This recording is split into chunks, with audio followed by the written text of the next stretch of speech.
જય શ્રી કૃષ્ણ।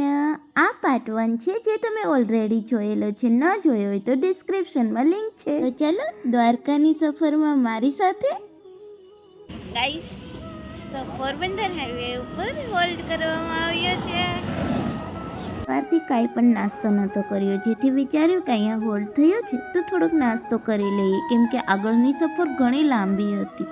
તો પહેલાં નાસ્તો કરી લીધો, પપ્પાએ ચા પી લીધી અને પછી અમે ત્યાંથી આગળ સફર શરૂ કરી।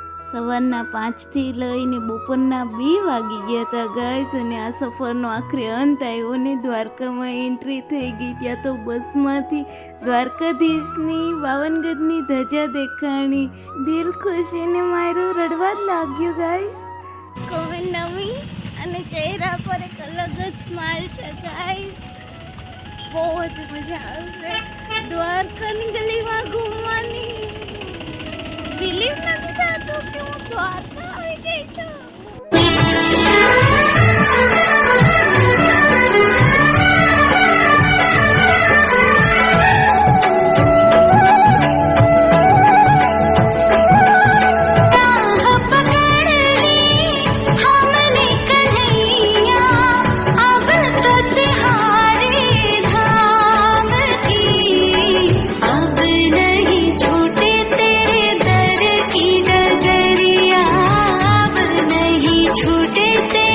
ફાઇનલી અમે દ્વારકા પહોંચી ગયા, પણ અમે 2 વાગે પહોંચ્યા, જેથી આ મંદિર બંધ હોય છે। મંદિર 4, 4:30 ખુલશે, તો એને પહેલાં થોડુંક જમી આવીએ, થોડીક શોપિંગ કરી લઈએ અને થોડીક આરામ માટેની જગ્યા પણ ગોતી લઈએ, અને પછી આપણે પાછા આવશું મંદિરે દર્શન કરવા।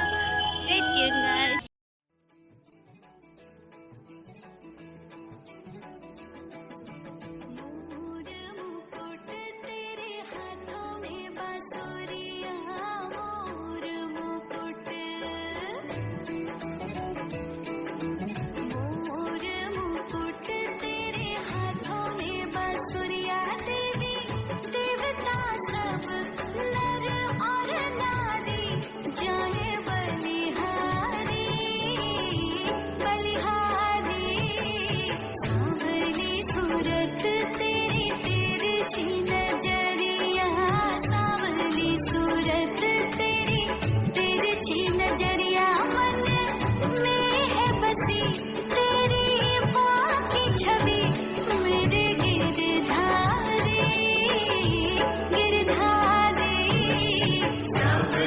सूरत तेरी